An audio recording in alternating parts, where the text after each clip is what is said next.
4:12 a.m. A forklift operator named Thomas Vidal is running late for what he thinks is just another overnight shift. He badges into a refrigerated logistics warehouse on the outskirts of a mid-size port city, grabs a coffee from the break room, and starts moving pallets toward a waiting truck. He doesn't know that federal agents have been watching this building for 14 months. He doesn't know that 3 of his co-workers are already cooperating witnesses. And he doesn't know that in exactly 40 minutes, more than 60 federal agents are going to surround this building and end one of the largest cocaine distribution operations this region has ever seen. By sunrise, agents will have seized product with an estimated street value of $100 million. 4 men will be in handcuffs, and a supply chain that stretched from South America to a nondescript warehouse off a highway exit ramp will be gone. This is how it happened. Every major trafficking case starts with a thread, something small enough that it could easily be missed, but specific enough that once someone notices it, they can't stop pulling. For this case, the thread was a shipping container. Customs and Border Protection officers at a major seaport routinely run risk-based screenings on incoming cargo, flagging containers for secondary inspection based on origin, manifest inconsistencies, and a long list of behavioral indicators developed over decades of trafficking cases. Most flagged containers turn out to be nothing: a paperwork error, a mislabeled product code, an importer who filed the wrong form. This one was different.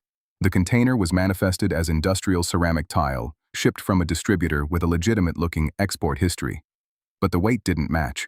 Ceramic tile of the declared volume should have weighed significantly more than what the container actually registered on the port's calibrated scales. That single discrepancy, a few thousand pounds lighter than it should have been, was enough to trigger a full secondary inspection. Behind a false wall built into the container's interior paneling, inspectors found over 400 kilograms of cocaine, professionally compressed and vacuum-sealed, marked with a small stamped logo that would later prove critical to the entire investigation. That stamp, a symbol federal agents would come to recognize as belonging to a specific trafficking network, became the starting point for a task force investigation that would run for over a year. The mistake in this case wasn't dramatic, said DEA Special Agent Carlos Mendez, who helped lead the joint task force. It was a shipping weight that was off by a margin most people would never notice. But we're trained to notice it. That's the whole job. Noticing the thing that doesn't add up. The secondary inspection took most of a day. Officers had to carefully remove interior paneling without damaging the concealed product, photograph every stage of the discovery for evidentiary purposes, and preserve the container's chain of custody in a way that would hold up months later in front of a jury. It's methodical, unglamorous work, nothing like the version of a drug bust people picture. Just careful documentation, one photograph, and one signature at a time. From that single seizure, agents began working backward, tracing the shipping company's records, cross-referencing the stamped logo against a growing federal database of trafficking network markings, and identifying the domestic entity that had been scheduled to receive the container before its interception. That entity led investigators to a warehouse. Finding the warehouse was one thing. Proving who controlled it, who supplied it, and who distributed from it was an entirely different challenge. The kind of work that takes months of patient, methodical investigation rather than a single dramatic break. A joint FBI-DEA task force was formed, combining the FBI's financial crimes expertise with the DEA's narcotics trafficking specialization. Task forces like this exist precisely because cases at this scale rarely fit neatly into one agency's jurisdiction. They involve international shipping fraud, domestic distribution networks, and money laundering operations that can span a dozen financial institutions. Surveillance on the warehouse began quietly. Agents documented truck traffic, shift patterns, and the comings and goings of key personnel over several months. What emerged was a business that, on the surface, looked entirely legitimate, a licensed cold storage logistics company handling refrigerated food imports for regional grocery distributors. But beneath that legitimate cover, investigators identified a smaller, tightly controlled operation running out of a restricted section of the warehouse, accessible to only a handful of employees who didn't appear on the company's official payroll records. At the center of the operation was a man named Marcus Whitfield, the warehouse's general manager on paper, but in practice the domestic coordinator for a trafficking network with connections stretching from a South American supply source through a series of intermediary shipping companies and into distribution networks across at least 6 states. Financial investigators traced Whitfield's money movement through an intricate web of shell companies, one posing as an equipment leasing business, another as a food import consultancy, a third that existed solely to receive wire transfers and convert them into real estate purchases. Over the course of the investigation, agents identified more than $11 million in suspicious transactions tied directly to Whitfield and his associates. 3 other men became central to the case as the investigation progressed. One managed the warehouse's restricted section on a daily basis. Another coordinated outbound distribution to regional buyers. A third handled financial logistics, moving profits through the shell company network Whitfield had built. Investigators also identified several employees, including forklift operator Thomas Vidal, who had no knowledge of what was actually happening in the restricted section of the warehouse. Vidal and others like him were simply doing their jobs, unaware that a portion of their workplace had been converted into a distribution hub for one of the largest cocaine networks the task force had ever encountered. Separating the knowing participants from the unwitting employees took time, and it mattered enormously for how the case would eventually be charged. Task forces working cases like this have to build airtight distinctions, proving not just that drugs moved through a building, but proving exactly who knew, who profited, and who was simply present. By the 8th month of the investigation, agents had flipped 3 lower-level employees into cooperating witnesses, each one providing crucial details about the warehouse's internal operations, shift schedules, and the identities of key players who hadn't yet surfaced through financial records alone. One cooperating witness described watching shipments arrive late at night, watching a small team unload pallets into the restricted section, and watching those same pallets reappear days later, repackaged and loaded onto unmarked trucks bound for destinations the witness was never told. You learn not to ask questions, the witness told investigators. You learn that some parts of the building aren't your business. By the 10th month, agents had wiretap authorization on 2 phone lines linked to Whitfield's network, capturing conversations that confirmed shipment schedules, discussed evading law enforcement detection, and referenced payments connected directly to the trafficking operation.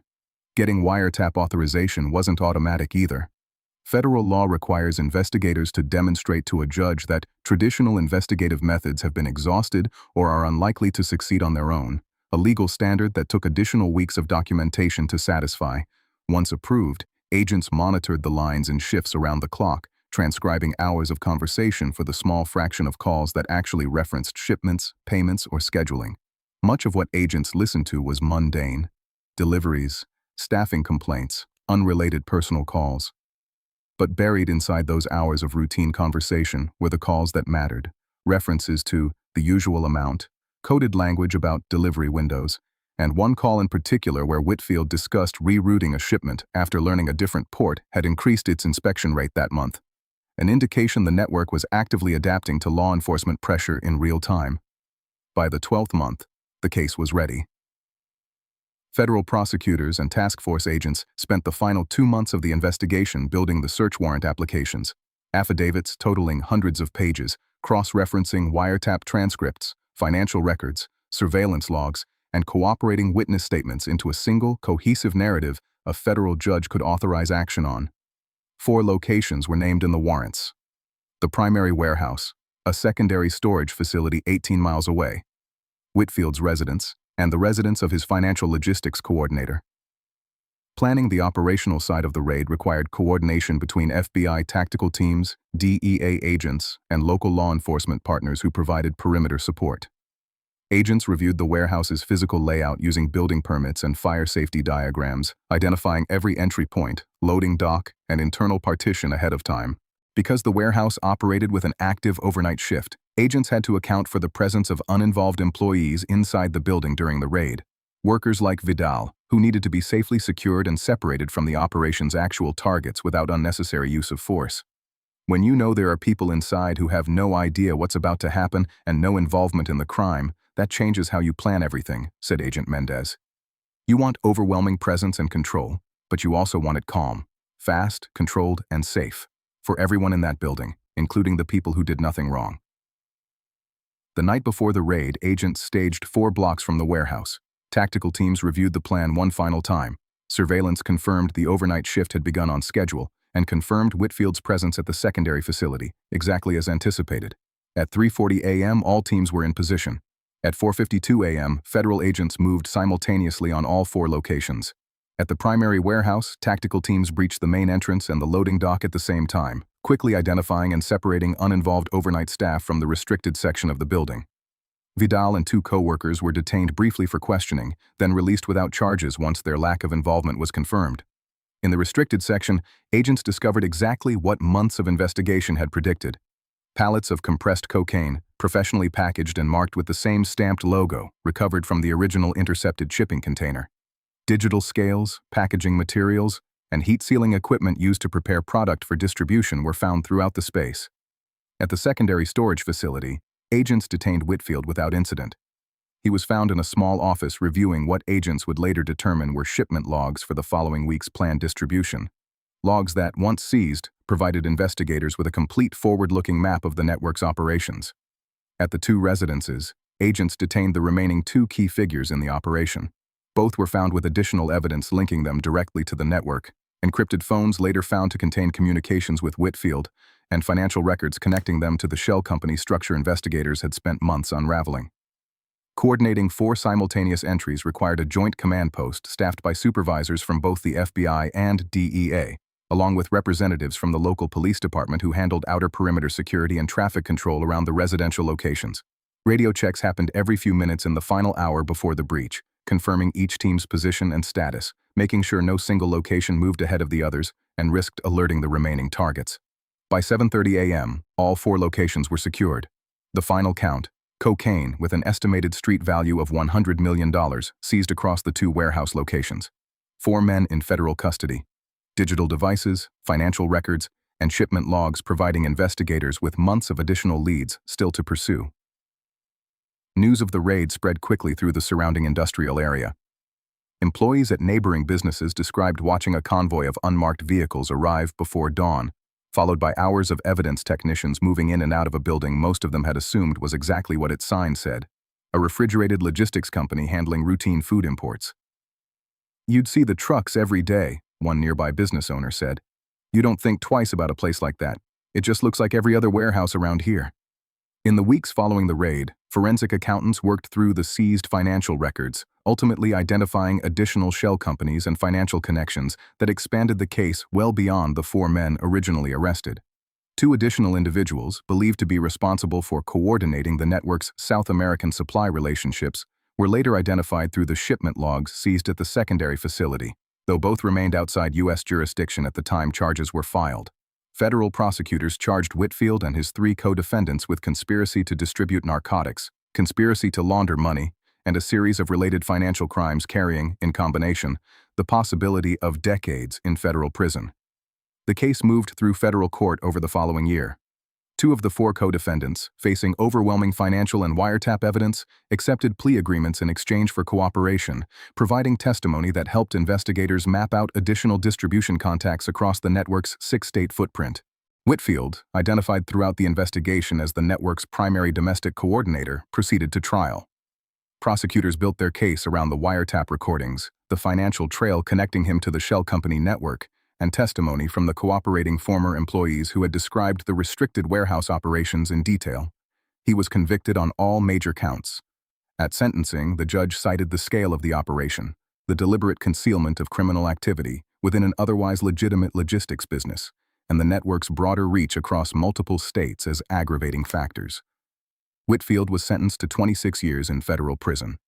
His financial logistics coordinator received 17 years. The 2 cooperating co-defendants received significantly reduced sentences in recognition of their assistance to the ongoing investigation. The seized financial records also led to civil forfeiture proceedings against several properties purchased through the shell company network, including 2 commercial buildings and a residential property that prosecutors argued had been bought entirely with laundered proceeds from the trafficking operation. Those forfeiture cases continued in federal court for several months after the criminal sentencing concluded, ultimately resulting in the properties being seized and their proceeds directed toward federal law enforcement asset forfeiture funds. The refrigerated logistics company itself, stripped of its restricted operation and its general manager, continued operating under new ownership, retaining most of its legitimate employees, including Vidal, who had no role in the case beyond being an unwitting witness to a raid that upended his workplace for a single, unforgettable morning. For Agent Mendez, who had worked the case from the original container seizure through to final sentencing, the outcome represented something larger than a single warehouse and 4 convictions. "Every network like this depends on invisibility," he said. They depend on looking exactly like every other business on the block.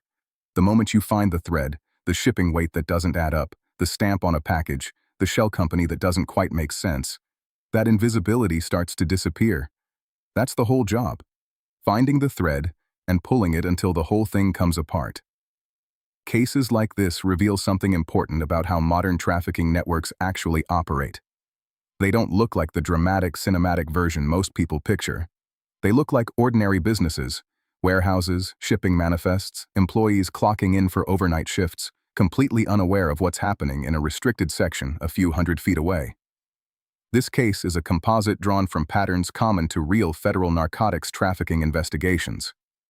Names, locations, and specific details have been altered or combined for storytelling purposes and do not depict any single real individual, business, or ongoing case. If you want to keep seeing how these investigations actually come together, from a single flagged shipping container all the way to a $100 million seizure, this is exactly the kind of story we cover here every week. If this one kept you hooked, do us a favor. Hit that subscribe button, tap the bell so you never miss the next case, and drop a like before you go. It genuinely helps this channel keep telling these stories. Let us know in the comments which part of this investigation surprised you the most. We'll see you in the next one.